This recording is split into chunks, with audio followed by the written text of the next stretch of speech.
All right, everyone, welcome back for another episode of A Desire to Inspire. I have a very exciting guest with me today, Miss Brit Bertino. Brit, thank you so much for being with me. Thanks, Manny, for having me. I'm so excited to be here. Thank you. I have tried to get you to connect with me for the last 4 or 5 weeks, maybe. Has it been that long already? Or 4 or 5 months. 4 or 5 months. And you have been all over the country, maybe even all over the globe. And I just want to say thank you for taking the time to join me here today. It means the world to me, and I know the listeners are going to get a tremendous amount of information from you. And I just want to say thank you. Well, I appreciate you having me and being so patient, and I know this is worth everyone's time. So thank you. I appreciate it. So we've talked for a few minutes here, and it sounds like you have some of the same interests as I do. But before we jump into all of that fun stuff, I do want to read your bio, which I have here that I'm looking at the internet. So I'm going to read it verbatim. You're going to read the whole thing? Not the whole thing. I'm going to read the first part. Okay. So if there are some things that might need some updates, maybe you can pick that out. But I just wanted the people to get an idea of who you are and what you're up to. All right. So it says, Brit Bertino, CSEP, since opening her company in 2002, Brit Bertino has become one of the most sought-after wedding and event producers. Planning spectacular events is just something Brit Bertino was born to do. When you bring together her experience, overall business knowledge, leadership skills, innovative ideas, unique solutions, and comprehensive understanding and implementation of the countless details, you get a one-of-a-kind, amazing event that exceeds expectations each and every time. Brit Bertino began her career working for a broadcasting company, producing concerts and events for elite musicians, and she moved on to producing weddings for cruise lines, traveling and planning exotic celebrations for her clientele. Ultimately, she settled in Las Vegas and began Brit Bertino Events Excellence, never looking back and only looking forward. Currently, her business is based in Las Vegas and Santa Monica during peak seasons, but also featuring Carmel, San Francisco, Seattle, Southern California, New York, Miami, Mexico, and Hawaii. As she travels with her elite clientele to their exotic locations to wed, her business takes her across the globe, providing over-the-top, exceptional, one-of-a-kind celebrations. She offers professional event management, destination management, and design services for any event, type, or size of wedding. Her clients include an array of celebrities and socialites, which is sure to give you and your guests a breathtaking experience with memories that will last a lifetime. Wow. That's plenty. Don't go further. I'll elaborate and I'll go a little bit more into my background as you ask me the questions, but that's plenty. Amazing. So why weddings? Where did it start for you? Who is Brit Bertino? Talk to me about the journey that got you up to this point today. Honestly, there's a passion and a drive that has always been there. When I was really young in high school, my mom was so cool. Single mother, raised 2 beautiful children.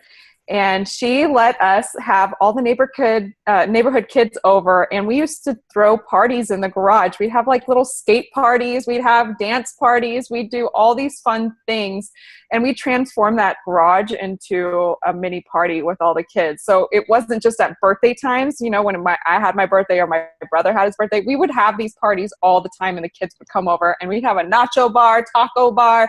Nick, my brother, would DJ, and he had all of his flashing lights. And we were young. We weren't even old enough to drive yet. And then in high school, you know, you get to coordinate all these different events in high school, and I participated in all that. And then I went to work for the radio station, which I never knew that you could actually make a career out of event planning. No one ever said that to me. My whole family's in real estate. They really wanted me to do real estate. Nothing wrong with that. I still dabble in that. But for the most part, it all started from a really young age. And then being able to realize that you can make your passion your career. And that's kind of how I grew from there. And I needed to get additional education. After I started off in I went to, the radio station, and then I went to a cruise line, and then I came back and I said, I want to work for myself. And I have independent women in my family, so I've always kind of known that eventually I'd work for myself. And that's how I came about to starting my own business at that point, which started in Northern California. And most of my events were wedding related. I did some lobbyist events, but most of them were wedding related. And that really is only on the weekends, right? The weddings. Yeah, on the weekend. So I'm like, you tell me. Where can I go? Where can I go to? Because I want to be busy 24/7 because I have this passion, this drive, and I'm like, I could be doing this every single day of the week. So Las Vegas, here I come. So I found the International School of Hospitality. I took 2 of their courses. I graduated from that school 8 years ago. And honestly, every tool that was offered through TISO, I took advantage of. And I never planned on staying really in Vegas. I thought that maybe I'd come and get the experience, go back to Northern California. But I just decided that this is my home. This is where I needed to be. And Vegas really helped my career skyrocket because now I was planning weddings and events every single day of the week, which brought in more income. So what do you attribute all of this rapid success in the industry to on your behalf, as far as like, what was that drive that kept you moving towards it? I know you said there was some passion in there, but there's a ton of I feel like fuel that needs to fire that, right? And so was that something that you learned from your mom, who you said was rad and fun, or is that something that you learned in school, or where did that come from? Like I mentioned, all these women in my family, my grandmother, my mom, my aunt, I just self-motivated and very independent women. And they've always provided for themselves and their families. And I just have this drive. I'm very lucky. I have this drive. And again, this passion, and I get excited about it. It gets me excited every single morning to get up and enjoying everything that I do. Yes, of course, there's some days where you're like, oh, I don't want to do this today. But as an entrepreneur, if I need to take a breather for a second, I can take a breather so I can refresh myself and get started again. But that drive is internal, and not everybody has it. And they will get it when they find something they love. I love that. Theory. I love that. Yep. So this is funny because I just recently got out of a certificate program at TISO. And that's how we actually got connected, because of Mr. Tim Lamb over there. Thank God for him. And I took a course on conference management and event planning. And after our course was done, I went over to MGM Resorts International, to their corporate office, and met a lady who was very friendly and very open into providing a friend of mine and me some information on the events industry. And the one thing that I noticed was that she was literally physically exhausted. She was so drained and so ripped of her soul because of the work that she was doing. It made me second guess the industry. I was like, I'm not sure if this is a direction that I want to be going. And even the friend of mine that was with me said the same thing. So how do you overcome that? Because I know it's stressful and I know it takes a lot out of you. It's never ending. Your phones are always ringing and there's always a deadline. There's always something that needs to be fixed or something that's wrong. And it's so much. So how do you do it? I think it really starts with yourself. And I have a morning ritual that I have to focus on me in order for me to produce and just be focused and be ready for my team throughout the day. And it's this inspiring feeling, and you have to inspire in order for the rest of the team to inspire. I feel that way. So my morning ritual, and I'm happy to share this because some people may be on the same page, they may not be, or they're trying to think of what they can do to get themselves going in the mornings. But some people may need their coffee first thing, a little bit of quiet time, read the newspaper. For me, it's I get up, I meditate, and then I go to the gym. And that is my time where I will not look at my cell phone at that time, because once I look at my cell phone, then my work mind gets into play. I focus on me, the things I'm thankful for. And then when I drive home from the gym is when I start to think about my day and what needs to be done. How's my staff doing? And then I come to the studio prepared and ready for them. And that energy level is always on point. Always. I know there's some days that I may be really tired, but if I just take that time in the morning to focus on myself, it helps me recharge. Does that make sense? Listen, I know exactly what you mean, right? It's like rituals. And what happens is a lot of people that, and here's another thing, I can pick the volume of my work.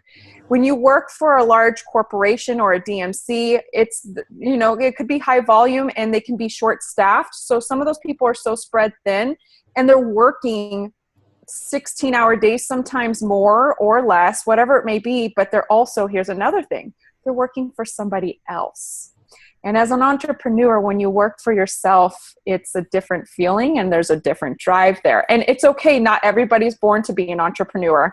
If they're born to, because I love my staff and they are my, eventually I'd love for them to go out on their own, but some of them are not like that. They're never going to be like that. So they have their own rituals that get them ready for the morning. And I'm not sure who you spoke with at MGM, but I'm sure they're just doing a lot and they're short staffed. That's Erica Watson. Oh yeah. Not to keep her on blast. It's okay. You have to remember that, and I don't personally know her, but she's probably young and they see the young energy and they're like, oh, they can handle it, but they have to recharge. Otherwise they're going to get burnt out. And that may have been their passion for a really long time. And then once you get burnt out, it's the end. It's like, okay, what do I do now? So your corporate side of things, like management, a really good manager will look at these people and realize, okay, they need a break for a little bit, send them on vacation for 5 days to recharge, whatever it may be. Right. So it takes time. And some people just can't handle it, period. So long career, maybe. Absolutely. Let me ask you this, because it kind of relates to what we were just talking about. What do you love about the industry and the business? The creative side of things. I love the creativity and the personal relationships. There's something about people that I get inspired by people constantly. Personal, work-related, my clients, I'm inspired by all of them. But the creative side is what really got me into the business. So designing. Okay. So what do you draw upon to find your creative faculties and to use those? Great question. I always look at my clients. My clients, when they come to me, I have to get to know them. I have to dig really, really, really deep to understand them, because they're the ones that are inspiring me to create something outside the box. And they're not in our industry. Most of the time, they're not in our industry. So when we present things to them, they're like, wow, I would have never thought of that, even though we've probably done it 20 times at least. We always have, this bigger picture in our mind that we present to them, and there's that wow factor. I know a lot of people use the wow word, but it is a wow factor to them. And they just love that. They're building their dream right with you, right? It's like, and because it's the wedding. So it's not just a day. It's quite possibly the most important day of a woman's and a man's life, right? And so, and then on the event side, I've seen these things firsthand, and there is a wow factor. You're just like, I did not know that this was possible. And that's what's so cool about the business, is that anything is possible. Right. Absolutely. So talk to me about your staff. How many people work for you, and where did you start with it? Talk to me about the development of the business, because you started, you said 8 years ago you got out of TISO? Yes. And so in that gap, talk to me about what's happened. Great. Okay. So there's 6 of us total. It's very small, but I have a very streamlined business. So when I first started in Sacramento, I was, me, myself, and I. That's it. When I got to Vegas, the volume was much higher, so I was able to hire additional staff. So it's kind of grown in the past 8 years. Once I got to Las Vegas, it's grown a lot. And the staff, we all wear different hats, because I have more than just Brit Bertino Event Excellence. I have Simply Weddings Las Vegas. I have the Toddy Belt. And then we're also helping with a campaign for Las Vegas called I Wed Vegas.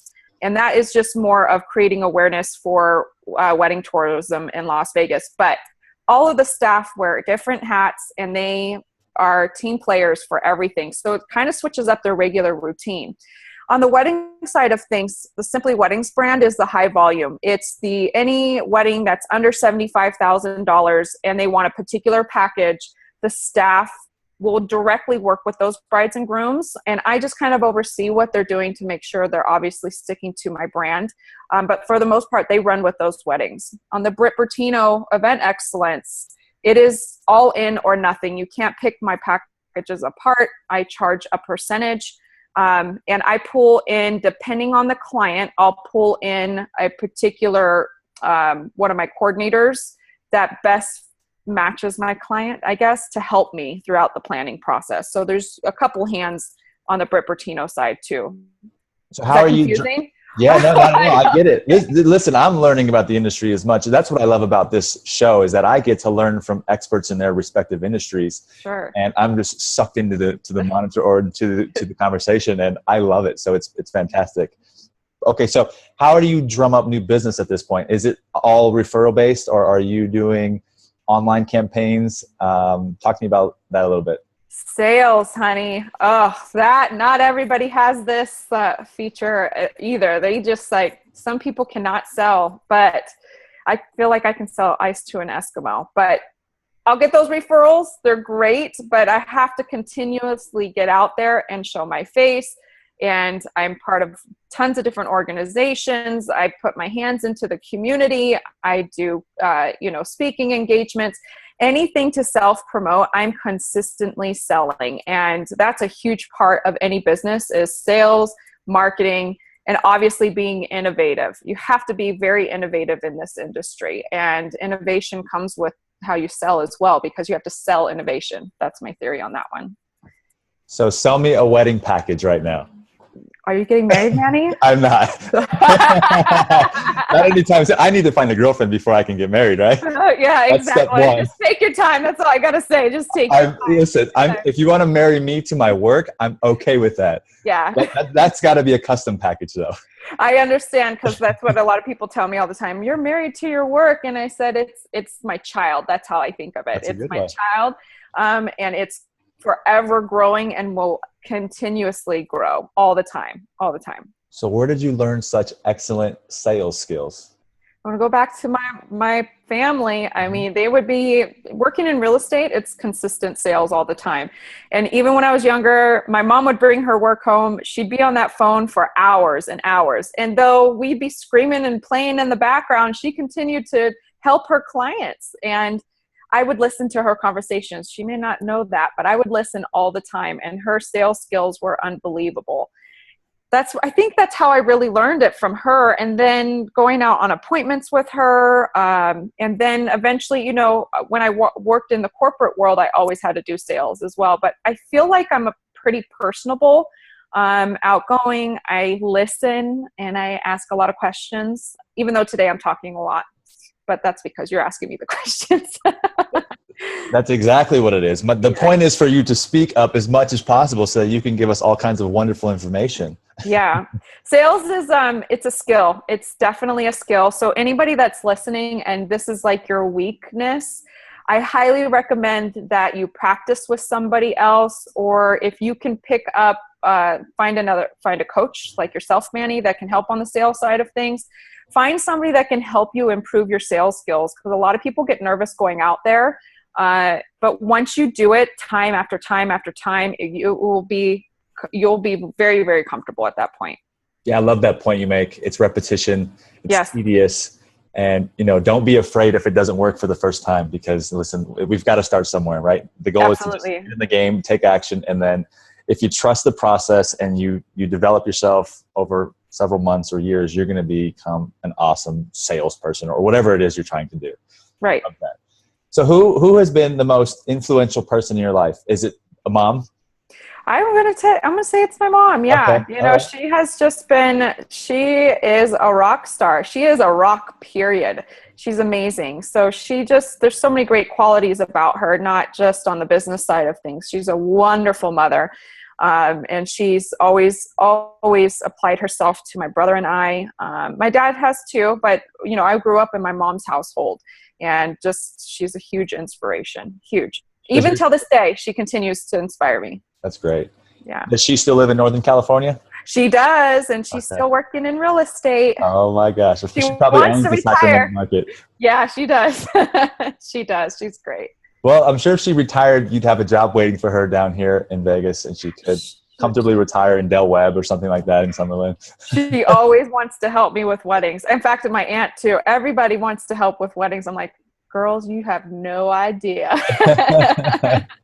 That's great, though. Listen, at least they want to be part of the business. They're not going anywhere. That's right. Absolutely. Well, at least they support me in what I'm doing, which I appreciate. Yeah, definitely. Okay, so I asked about influential person. How about mentor? Do you work with a set of mentors? Or have you ever had a mentor in your life as far as? Yes, I have. So I had a mentor, actually, I'm going to, Shirley Fugazzotto.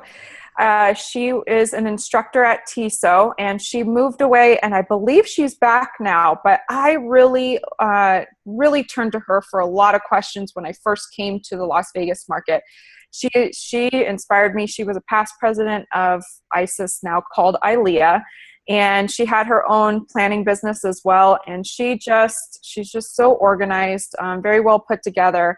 I look up to her even till this day. I think she's wonderful. I have had a coach in the past. I don't know if you're familiar with IPEC, but I found a couple great coaches through that organization. It's a coaching organization based out of Chicago. But yes, I've invested into other people to help me get to where I'm at today. And these coaches actually were not in my industry, which was great. The mentor Shirley was in my industry, but these coaches are not in my industry at all. So I like that because they get to see a different picture of what I do, especially in Las Vegas. And so you decided to open up your own branch of coaching, right? Within your own company because you saw an opportunity there. Yeah, yes. The biggest thing is when I go and speak at all these different conferences, people want a lot of my time and I'm going to just say it straight up, informational moochers. Okay. And, it takes up a lot of time, but if I set up a program for these people in the wedding industry that will help them, start their business, help branch it out a little bit more, help them with the sales aspect, building their packages, anything, rebranding. I can do a custom package, but I also have stuff that's already based and set up for them to make it easier. And I really love the coaching aspect. I really enjoy it. I love to see other entrepreneurs getting started. Even sometimes I'll speak to hoteliers as well. So in Mexico, for instance, I go and I'll speak in groups of within the wedding departments, because their wedding departments are huge there. And it's mostly women. These young women are so inspirational and they're so excited and they want to learn. So they get one-on-one coaching as well. It's fun. I love it. It's different every day. That's amazing.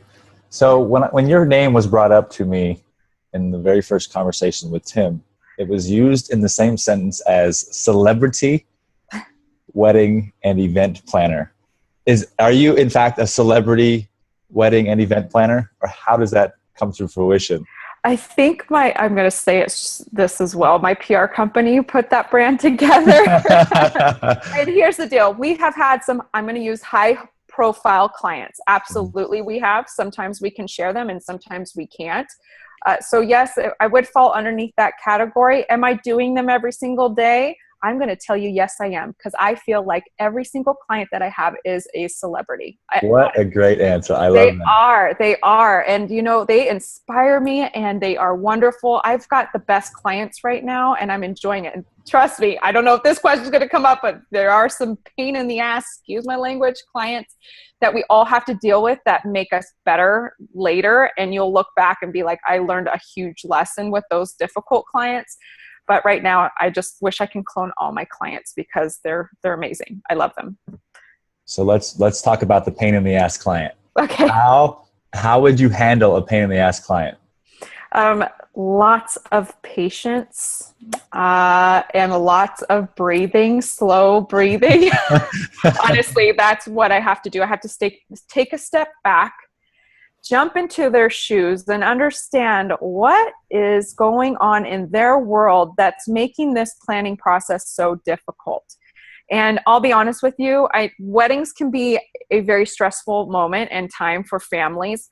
In the end, my theory to this is I am a wedding professional. I plan huge, memorable events for a lifetime. I cannot get caught up in your family dynamics. And here's the deal. This one client I had made me want to quit completely because they were wrapping me and getting me involved in all these family dynamics and these problems and issues. And I became like the therapist. Not okay. And a lot of people who are listening right now that deal with clients on a daily basis, somebody has to relate to this. In the end, my learning lesson was that one, I need to screen my clients a little bit better. And two, I went back to the attorney and I said, what kind of clause can I put into the agreement, letting people know that, I'm here to just throw one hell of a party. And I cannot get wrapped up in all of this personal stuff. And he put a clause in there for me, and just clearly stating that, I'll listen, but I'm not there to give you advice. I am here to throw, your celebration for you. And it's been worth it. People laugh at the clause now when they see it. They're like, what's this about? And I said, you'll understand maybe through the process. But yes, difficult clients is more of, you take that learning experience, and even though you want to give up, sometimes there's going to be times in your business that you just say, screw it, this is not what I want to do. You have to just remember to take a step back and remember, why am I being challenged, and what am I learning from this, and how can I make changes for the future? And you need to make those changes. That's my theory on that. That's excellent. I think you should include a hyphen and then put, I have a therapist if you need one. Yeah. Suggestions. Okay. Yeah. No, I'm not. I don't even want to go there anymore. It's just, especially on the wedding stuff, because it's a very personal event and they become very attached to you, become their best friend. Yes, you can do that, but you gotta know how to separate yourself from that and doing your job.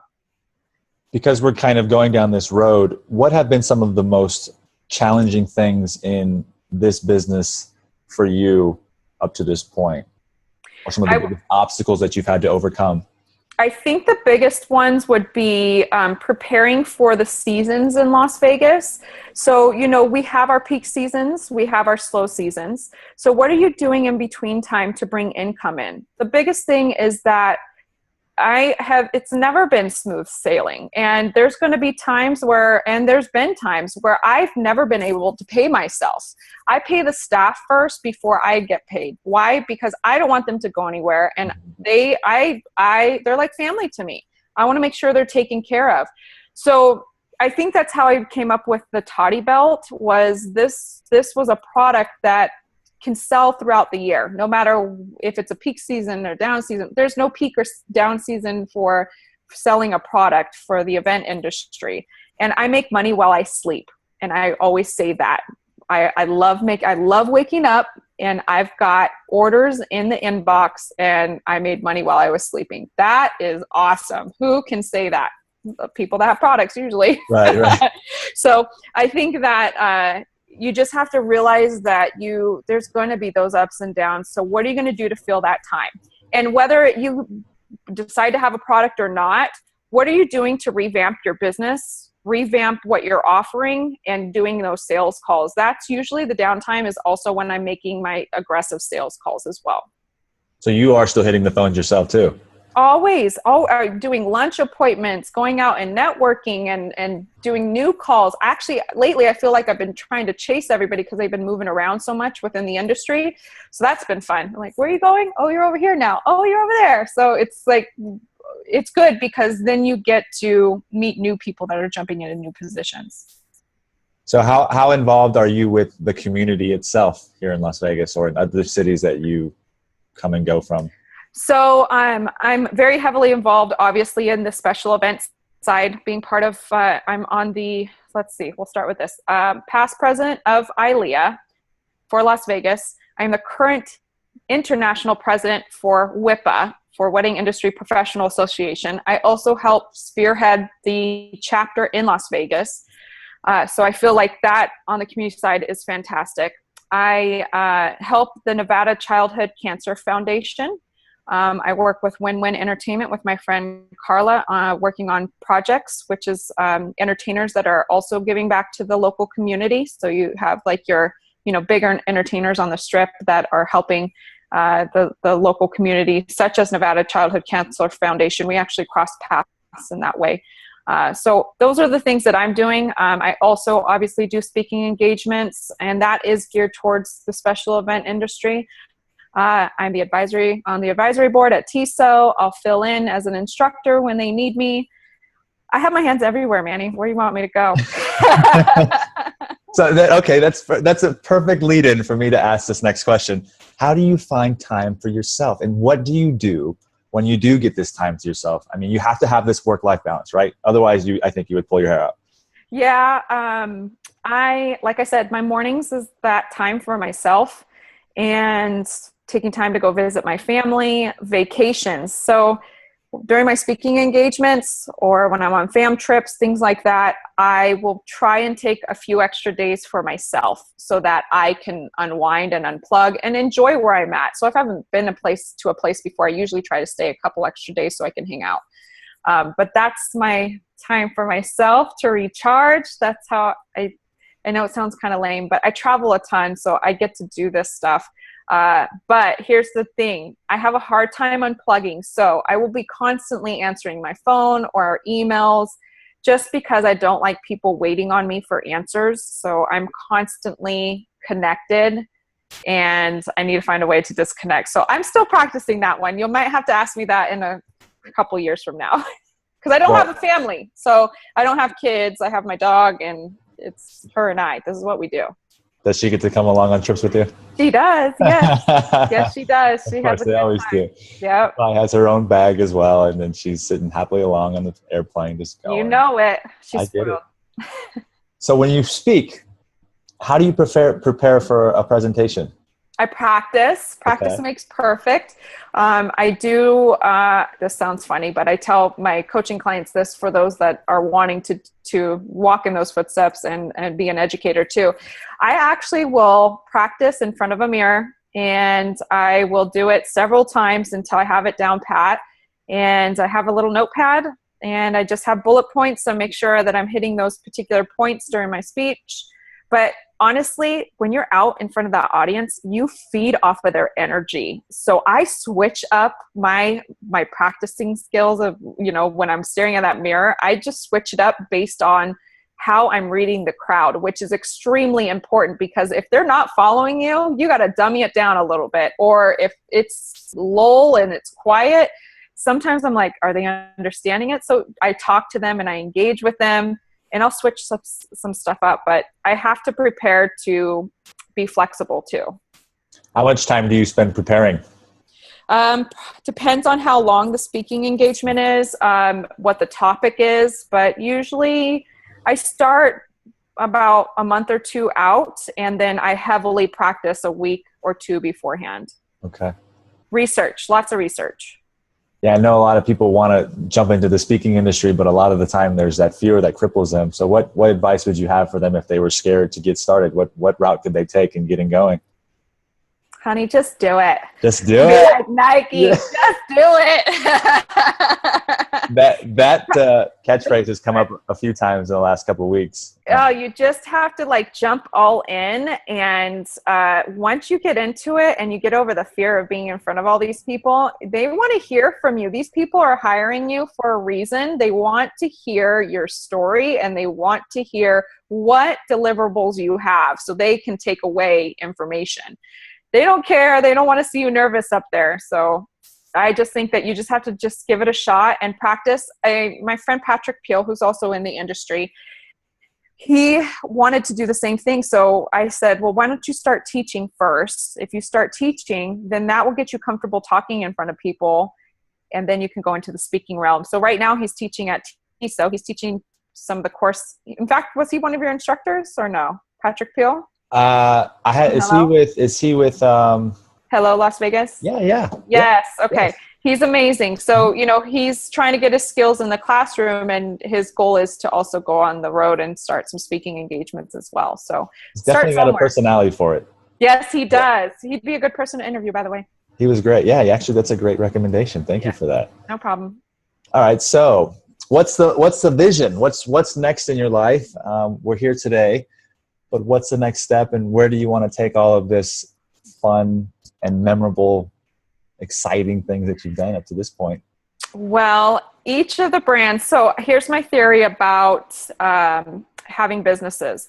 I feel that you build them up to a certain point and it's okay to sell them and you get them to their peak and you sell them off and you start something new. So for me, I've got 4 different avenues right now. Simply Weddings is currently for sale. So I'd love to be able to sell that, so I can concentrate more on Brit Bertino, which I'm getting some more corporate clients now. So I have corporate plus weddings, and the Toddy Belt. I feel like there's a lot of money to be made in that business, and I'm not giving it enough attention. You have to be very innovative in this. I've already been knocked off. And so my theory is every season coming up with a new product. Right now, I'm coming up with a new product once a year, and that's not enough, especially in the clothing industry. So I need to have more time to do that while not giving up all those other activities that I talked about earlier, because I still need to stay connected within the community. I think it helps keep you grounded. So that's really my next move, and continuing to grow the Brit Bertino brand, Toddy Belt brand. And I feel like, I don't know, more speaking, I guess. I'd love to do a fam trip in Las Vegas, honestly. We need to do something like that. So I'd love to put that on the map and gather all of my local wedding professionals. And what that is to help bring wedding tourism to Las Vegas by inviting other wedding professionals from around the world, destination planners, and show them what Vegas has to offer for weddings. That's on my next list. I'd love to do that. Can you talk to me about what a product is in your industry for more clarity? Sure. So the Toddy Belt product itself, is that what you want to know more about? Yeah, you said you have to be innovative and you have to create new products. Yes. I know you're creating an experience, which is what I understand the business as, right? So you're planning and you're making an event or creating a wedding. What do you mean by a product? Well, there's lots of different companies with different types of products. You have the rental companies that are constantly having to come up with new products and designs, which are current. And then for myself, in regards to the Toddy Belt, it is a belt. It's a tool belt used for event professionals. And we expanded into travel, into catering and restaurants. So my theory is that I need to be able to look at all the different aspects within the event industry and see how they can use these tool belts. So originally, my original concept was for wedding planners. It held, scissors and pens and your cell phone and an iPad and a secret pocket for money. And it held, all the necessities that you might need the day of the wedding, Band-Aids, things like that. Then people said, well, you should do it for this. Have you thought about this and that? So the next one was restaurants. So I created another one that would hold like the money folder and their cell phone if they needed to, and an iPad if, since a lot of the restaurants were moving away from the menus, they were actually doing iPads. So then that's the next product that came up. So as you can see, there's just like this evolving door of coming up with new products that people could use in the industry that aren't currently out there. Or if they are out there, what am I doing to improve them and make them completely different? So these are like physical, tangible products. Yeah, absolutely. Interesting. Yep. So you just added another element to your business. Yes, exactly. That's what I make. This is how, I'm making that money while I sleep. And it's, you go to the website, you purchase online, and it's packaged and delivered within 5 business days or less. It's yours. So between creating a wedding or event experience, speaking, and coaching, which one of those do you prefer more? Creating the event, of course. I wouldn't be where I'm at today if it wasn't for creating these fun events, these memorable events. And the biggest thing is that people come and have this ultimate experience and they walk away saying, that was the best party I've ever been to. That's what I want to hear. And that gets me inspired to do all these other things that I'm doing. You've got great energy. I love it. I'm so happy that we're here at this point. I wanted to bring up something, and I'm not sure if you knew this, but did you know that today is Women's Equality Day? I did see that, but okay. I don't laugh. Today's also National Dog Day. So what did I post? I posted my French bulldog all over my social media. But yes, I knew it was Women Equality Day. I did see that. But I think that's amazing. And I will go back and I'll post something after this. I promise. So I couldn't be more happy to have you on today because it's the perfect day to ask some questions related to that, right? And about women's leadership. So yes. I figured that I would poke some fun at that a little bit. But I wanted to ask you this one first, and it has to do with women's leadership. And it is, are women's struggles significantly different than those of men in similar roles? I'm going to say, since I've worked in different countries, that yes, in different countries, in America, here in the United States, I feel equal. I do. I really do. And I'm so happy that I live here. Traveling abroad to different countries, absolutely, they want to deal with men. They really do. And it is what it is, and that's their culture. So we have to, I hate to say it, kind of tippy toe when I'm going to use my toddy belt, for instance. I started it in Mexico. There was definitely, it was men driven there. And then I brought it over to China and Hong Kong, and it's definitely a men's world over there. They want to deal with men, not over women. So great question. Really good. We're very fortunate to live here in the United States. And sometimes I think people forget about what, like you said earlier, what you're grateful for and what you're thankful of. Yes. Right? If we come from that place, it's impossible to live in a state of suffering. I mean, or even think that anything could be bad. Right. I love it. Great answer. Not a great question. Great answer. Okay. So let me ask you, how do you stay organized and deal with the information overload? Okay, I'm going to see, that's my cell phone right there. This little thing that's like the size of my hand, right? This is my best friend. If I lost this, I'd be in so much trouble. The cell phone is my lifeline. It is. No, I don't have the Apple Watch. No, nor do I want it. I think that's a little too connected. But on my cell phone has reminders. It has every calendar you could think of for personal, from the businesses. It keeps me so organized. Of course, we have different apps that we use, but for the most part, this one, just my calendar in general keeps me in check, and my checklists keep me in check. And I put reminders on the phone. It could be for a week out. For instance, I think I switched our appointment around 3 or 4 times at least. So I just had to quite often. But I have to put reminders, and so that's all that keeps me organized. I don't have somebody that says, hey, did you do this? Did you do that? No, I'm responsible for everything. Wait, I have to ask you, you don't have an assistant? I think all my girls are like, I don't want to call them my assistants. They're my staff, man. They're cool. They're my ladies. That's my posse. I know. I thought about this the other day. I'm like, this woman has to have maybe 3 or 4 assistants, but the fact that you don't is actually quite surprising to me.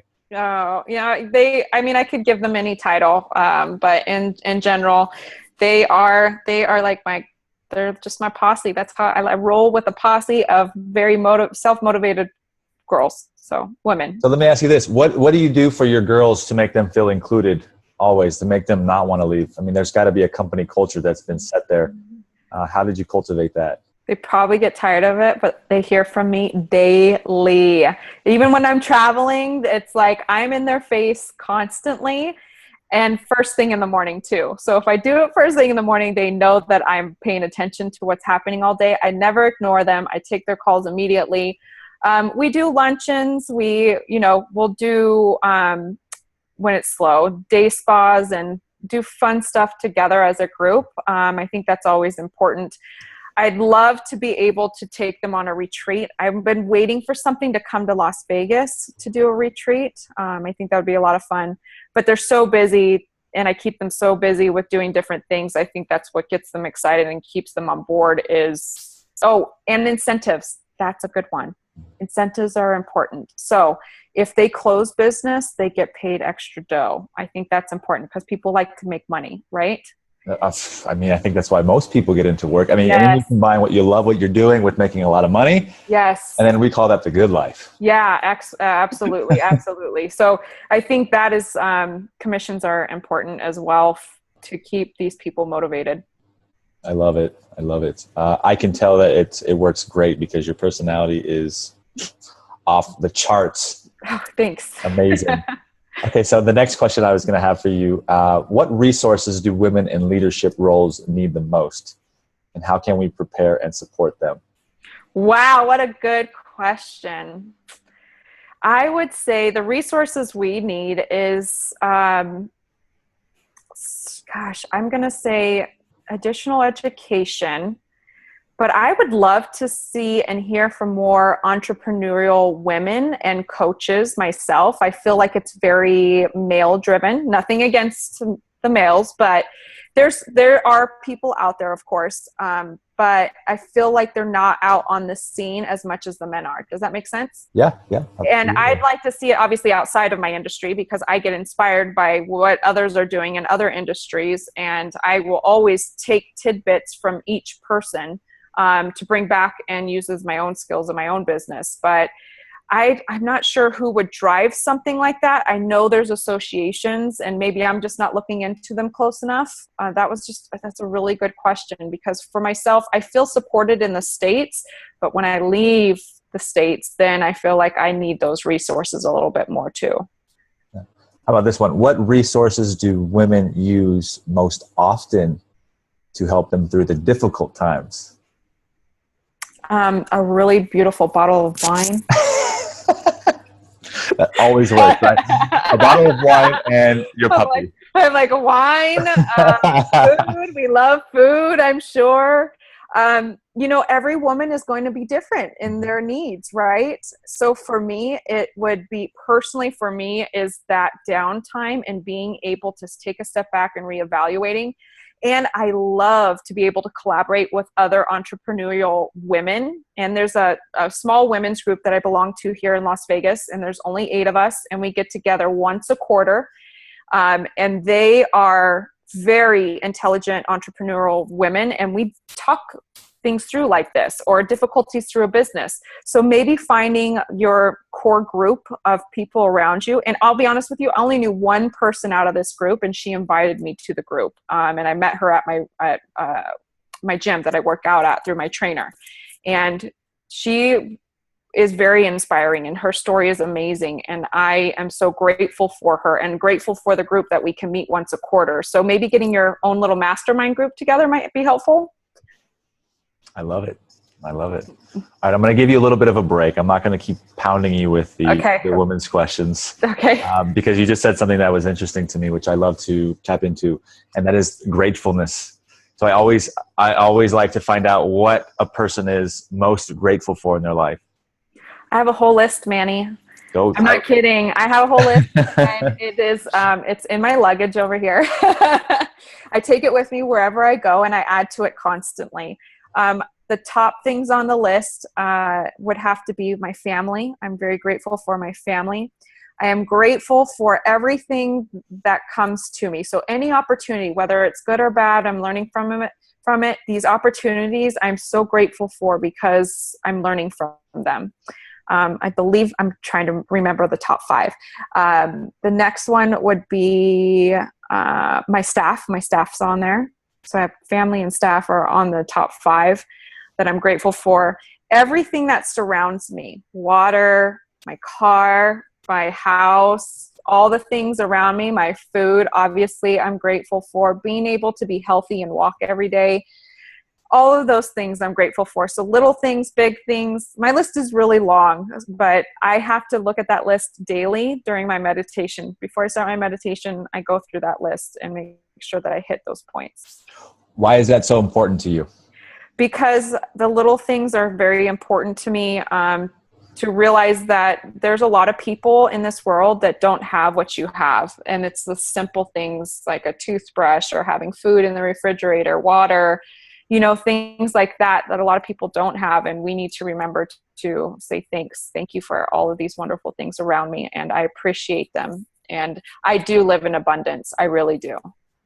Yeah, you're nailing all the points on the head. And when I went through my transformation early on at the start of, quitting drinking, the first thing that I started to do was read off of a list of things I was grateful for. It was the number one thing that I did. Yeah, and it completely took me from this place of I don't have enough to this place of I have everything. Absolutely. It was a complete mindset shift. And we forget that. We forget it. And do you look at your list daily? All the time. All the time. In fact, my list is almost exactly like yours. Good. It's like the air I breathe, the clothes that I have, my family and my friends, the love that I have from those people. It's like, we get it, right? Yeah. And so how would you suggest that somebody cultivates an attitude of gratitude? Gosh, well, they have to practice first. They have to practice with it. If they don't practice, then how are we going to feel that energy, right? And in order for them to take that first leap is just take a list, write it down, and look at it daily. Post it, in front of the mirror when you're getting ready in the morning, put it on your dashboard in the car, wherever it may be. It needs to be in front of you constantly to remind you. Mine, it's okay because I have this little booklet that I keep it in, but I look at that booklet every single day. So I think for somebody that's just going to start off, do a dream board. Dream boards are awesome. Every December, I've got all these dream boards sitting in the closet, and the dream boards have a lot of the things I'm grateful for and also the things I'm striving for. So dream boards are great. You can actually see one right behind me. I see it. Yeah. I know. Think about it. Looks great. I live here with it all the time, always. It looks wonderful. And mine aren't framed, so yours is fancy. It was such a creative, fun process for me. Like you said, it's like tapping into this part of me that I didn't know existed. And I felt like a kid again. It was so great. Can I tell you something on mine? So every year when I create a new one, on the back side of the one from last year, excuse me, are photos of me completing some of the things that I've done that year. So you flip the dream board over and it has photos of things I have completed on my dream board. Just so you can look back at it later and be like, God, I accomplished a lot, and be proud of yourself. Did you notice that some of the things that you had on there originally, you did do it, but I mean, by putting all of your focus and your attention into it, it manifested itself into reality? It sure did. Absolutely. Manifestation is very important.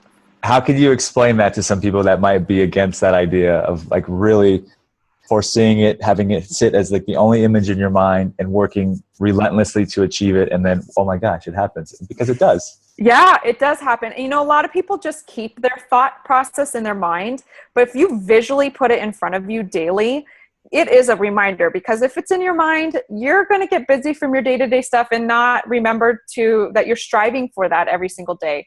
Put it on paper, see it, and pretend that you're in it. Pretend that you are living and breathing whatever you're manifesting. Act as if. That's right. That's right. And it will come. It will absolutely come to you. It will. And it may not happen that particular year.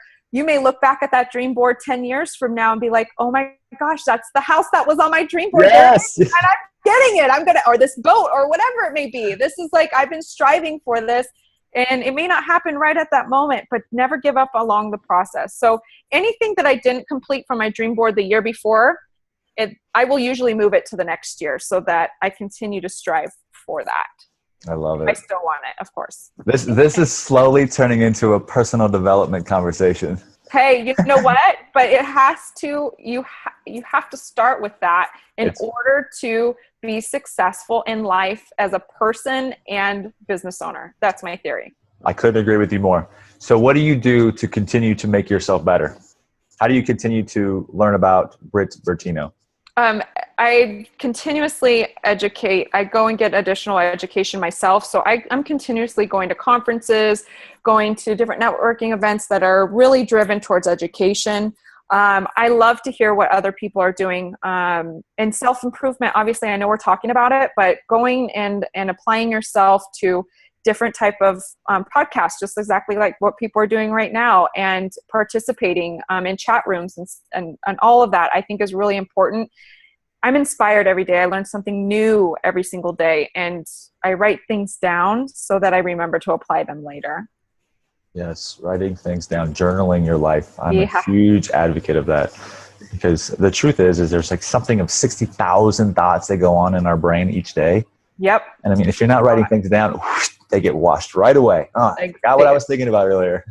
Exactly. And lately I've been taking more pictures than normal, and it's because I'm inspired by different things. So if it's in front of me, I'll take a picture. And then I'll note it down later somehow. But photos have been helpful for me too. You must have the mega storage package on your phone. I hope I do. I hope it's not about to go empty. Oh, that's too funny. Okay, so let me ask you this question. What is your why? Why do you do what you do? I do it because of the love and the passion. Everything. There's so much more I could be doing. There's way more that I could be doing. And because I love what I'm doing, it's going to continue to keep me going and be the why. Why? Because I want to improve myself. I want to improve our industry. I'm not just work driven, but there's the self-improvement too, that I am the why, and just making myself a better person, a wholesome person in general. I just want to keep going, Manny. I just don't want to stop. And let me tell you, when I get sick, I don't even know what to do with myself. I haven't been sick in a while, but when I do get sick, I am a hot mess because I'm like, oh my gosh, I got to keep going. I got to keep going. I heard this funny little story about how you should deal with getting sick. It's simple and it's goofy, but and I forget who I heard it from. Anyway, it went like this. It says, whenever you get sick, you have a conversation with the sickness. And you simply tell the little buggies that come over to you that, hey, this isn't the right guy that you want to come and plant your sickness on, but there's somebody over there that would love to have it, because all they're doing is crying and complaining about being sick, right? So that's a matter of you saying, I don't want it. I don't want anything to have on me this way. And there you have it. And then they go and they plant themselves on somebody else. And I love that. And you know what? That does not just mean for cootie sickness. Yeah. That could be for like mental stuff too. Exactly. I like that. I'm pretty sure I heard that in one of these personal development speeches, and I loved it. And I was like, that's great. Actually, you know what it was? Jack Canfield. There you go. So you remember. Man, that was a good one. All right. So we're almost finished. What do you want to leave behind? What's the legacy that you want to leave? Oh my gosh. I just, a legacy, huh? I never think of myself like that, but, just how do you want to be remembered?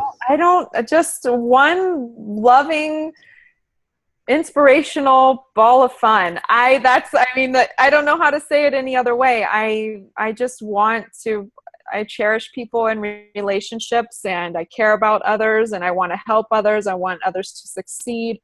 So just the person that is there for them to help them grow as well. I don't know. I think you're there. I think if it was all said and done today, you would have transformed and influenced, I mean, probably hundreds of thousands of people's lives, considering how many events that you've done and how many weddings you've thrown, and now you're coaching and speaking. If you look at, if you take a step back and you get out of the frame, you can really look about what you've done. And I'd be surprised to see anything less than spectacular. And you are a rock star, and I love that. So, well, I appreciate you, Manny, and you are rocking and rolling yourself. You have many great things ahead of you, and I'm sure I probably missed your own podcast about your history and everything, but I'm looking forward to staying connected and hearing everything that you're doing, because that there's just a lot of people out there that could use your energy and your knowledge.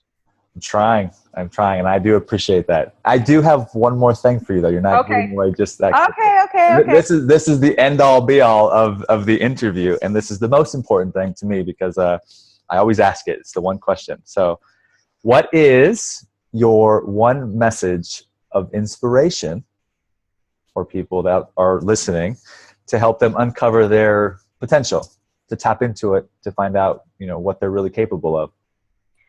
I know I said it earlier, and it probably everybody else just said, just do it. But honestly, you can't sit there and think that things are going to come to you. They are not going to come to you. You need to go and get it yourself and step out of your little box and blossom and get out there and follow what you are truly passionate about. Don't be scared.